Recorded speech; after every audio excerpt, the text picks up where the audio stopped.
नमस्कार। आज हम पढ़ेंगे अष्टमः पाठ, आठवां पाठ, जिसका नाम है सूक्तयः अर्थात सूक्तियां। सूक्तियां किसको कहते हैं? सु जमा उक्ति। सु मतलब सुंदर, उक्ति मतलब वचन, सुंदर वचन।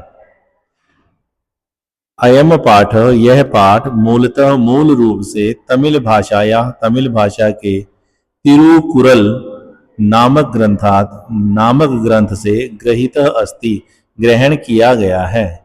यह पाठ मूल रूप से तमिल भाषा के तिरुकुरुल नामक ग्रंथ से ग्रहण किया गया है। अयम ग्रंथ, यह ग्रंथ तमिल भाषायाः वेदः इति कथ्यते, तमिल भाषा का वेद ऐसा कहलाता है। यह ग्रंथ तमिल भाषा का वेद ऐसा कहलाता है। अस्य प्रणेता, इसके रचनाकार तिरुवल्लुवर वर्तते, तिरुवल्लुवर हैं। प्रथम शताब्दी अस्य कालः, अस्य इसका काल, इसका समय प्रथम शताब्दी स्वीकृतः अस्ति, स्वीकार किया गया है। इसका समय पहली शताब्दी स्वीकार किया गया है। धर्म अर्थ काम प्रतिपादिको अयम ग्रंथ, धर्म अर्थ और काम को प्रतिपादित करता हुआ, बताता हुआ यह ग्रंथ, अयम ग्रंथ, यह ग्रंथ त्रिषु भागेषु, तीन भागों में विभक्तो अस्ति, बंटा हुआ है, विभक्त है। धर्म अर्थ काम को बताता हुआ यह ग्रंथ तीन भागों में बंटा हुआ है।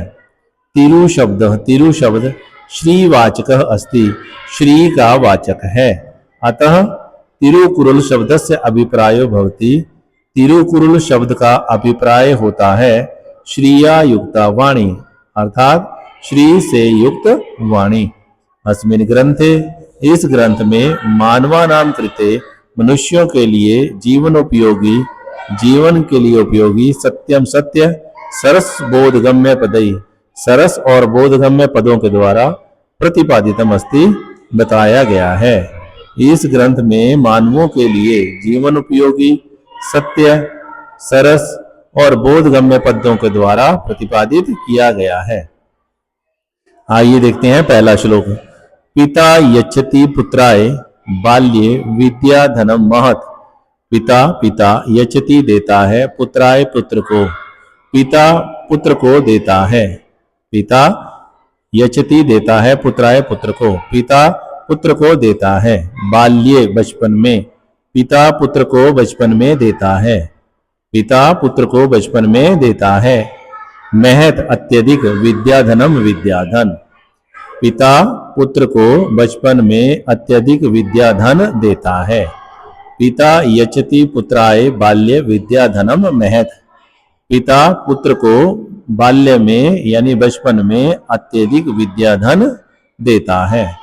पिता अस्य, ये जो अ है, ये एस जो है ये अ है। पिता अस्य, इसके पिता ने, किम तपः तेपे, पिता किम तपः तेपे, पिता ने क्या तपस्या की है।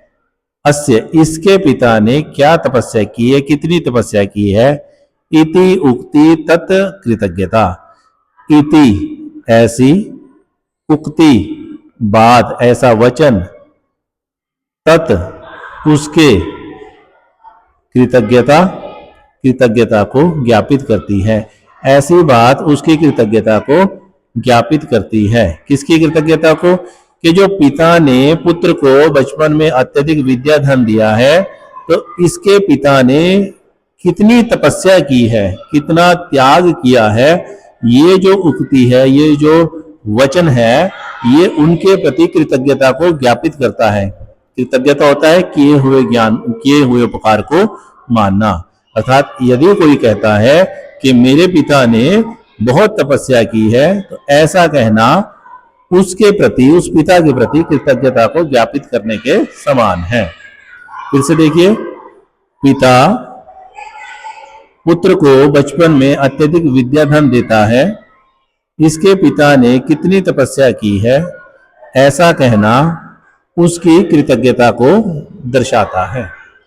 अवक्रता यथा चित्ते तथा वाची भवेत यदि, यदि अवक्रता सरलता, अवक्रता सरलता, यथा जैसी, यदि जैसी सरलता चित्ते चित्त में अर्थात मन में हो, यदि जैसी सरलता मन में हो, तथा वैसी वाची वाणी में भवेत हो, यदि जैसी सरलता चित्त में हो वैसी वाणी में हो, तद एव आहु, तत् एव आहु, तत् मैंने उसे, एव मैंने ही, आहु मैंने कहा गया है, तत् एव आहु उसे ही कहा गया है।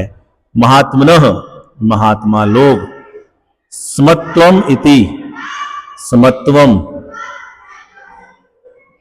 समत्वम समानता, इति ऐसा, तथ्यतः विशेष रूप से या प्रमाणिक रूप से महात्मा लोगों ने, महान लोगों ने उसे ही समत्वा, समत्वम यानी समानता,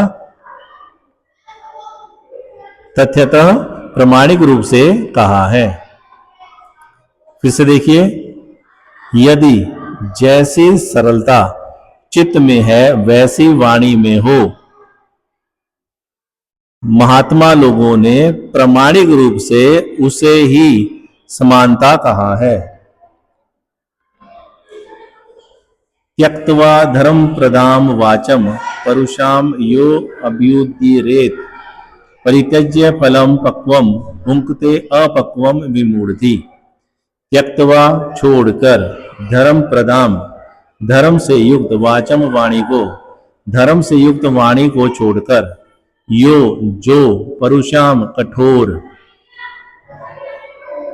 अभ्युद्रेत बोलता है, धर्म से युक्त वाणी को छोड़कर जो कठोर वाणी बोलता है, परित्यज्य छोड़कर, फलम फल को, पक्वम पके हुए फल को छोड़कर, भुंक्ते खाता है, अपक्वम बिना पके फल को, विमूढ़धि विमूढ़ मूर्ख बुद्धि, धी बुद्धि वाला, मूर्ख बुद्धि वाला पके हुए फल को छोड़कर बिना पके फल को खाता है। यदि कोई व्यक्ति धर्म से युक्त वाणी को छोड़कर कठोर वाणी बोलता है तो वह व्यक्ति उस प्रकार है जैसे कोई पके हुए फल को छोड़कर कच्चे फल को खाता है। और वह व्यक्ति कैसा है? विमूढ़ति, वह व्यक्ति मूर्ख है। वह मूर्ख व्यक्ति पके हुए फल को छोड़कर कच्चे फल को खाता है। अगला श्लोक, विद्वांस एव लोके अस्मिन् चक्षुष्मन्तः प्रकीर्तितः। विद्वांस विद्वान, एव ही विद्वान ही, लोके अस्मिन् अस्मिन् इस लोके लोक में, इस संसार में विद्वान ही, चक्षुष्मन्तः चक्षुवान आंखों वाले, प्रकीर्तितः माने गए हैं। इस अस्मिन् इस लोके संसार में, इस संसार में विद्वान ही चक्षुष्मन्तः आंखों वाले, प्रकीर्तितः प्रसिद्ध है या माने गए हैं। इस संसार में विद्वान ही आंखों वाले माने गए हैं।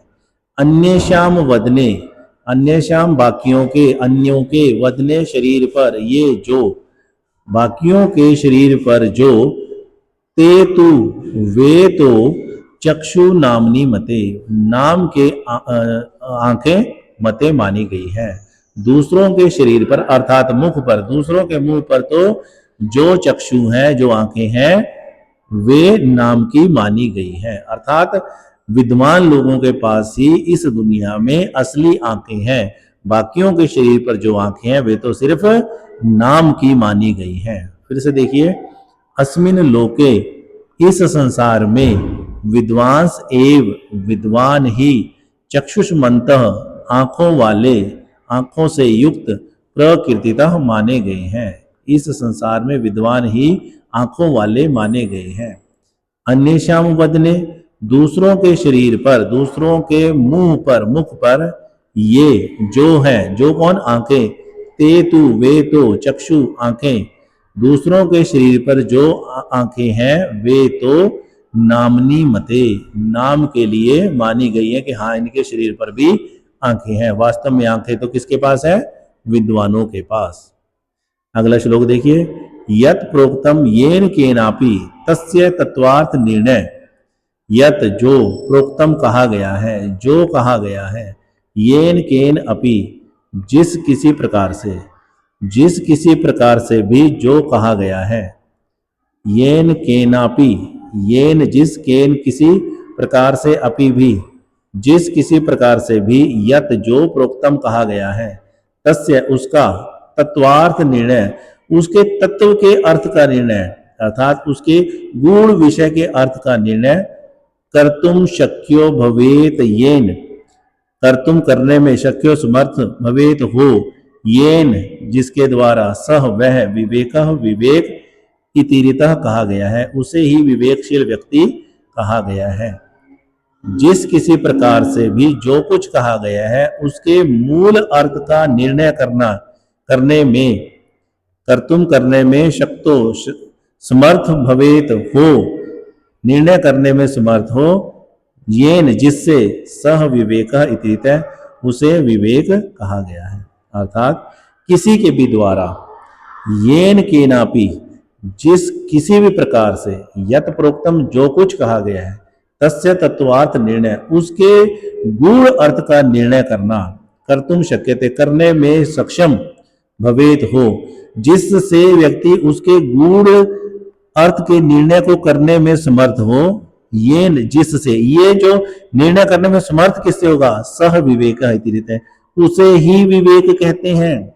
विवेक किसे कहते हैं, तत्वार्थ का निर्णय करने के लिए जो चीज हमें चाहिए होती है, जिससे हम समर्थ होते हैं किसी भी तत्व के मूल अर्थ को समझने में, उसे ही विवेक कहा जाता है। विवेक किसे कहा जाता है, जिस किसी के भी द्वारा जो कुछ भी कहा गया है उसके तत्व अर्थ का, मूल अर्थ का निर्णय करने में समर्थ हो, जिससे वह विवेक कहा गया है। अर्थात वही विवेक है जो कोई व्यक्ति किसी भी प्रकार से कुछ कहे और आप उसके मूल अर्थ को समझ जाओ कि वो व्यक्ति कहना क्या चाहता है। अगर आप उसको समझ जाते हो तो ये जो आपके समझने की जो शक्ति है वही विवेक कहलाती है, उसे ही संसार में विवेक कहा गया है।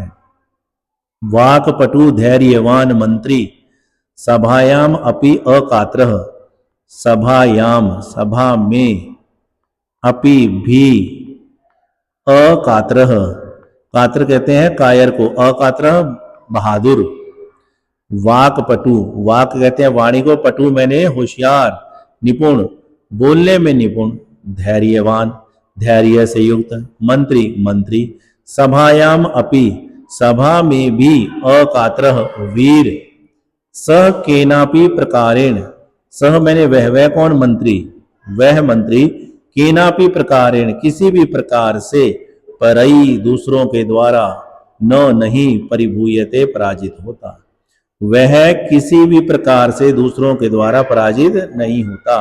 कौन, जो मंत्री, जो मंत्री वाक्पटु है, वाणी में निपुण हो, धैर्यवान हो, सभा में भी कायर ना हो, अर्थात सभा में भी बहादुर हो, वह व्यक्ति किसी भी प्रकार से दूसरों के द्वारा पराजित नहीं होता। अगला श्लोक, यह इच्छति आत्मनः श्रेयः, यहां पर है इच्छति जमा आत्मनः,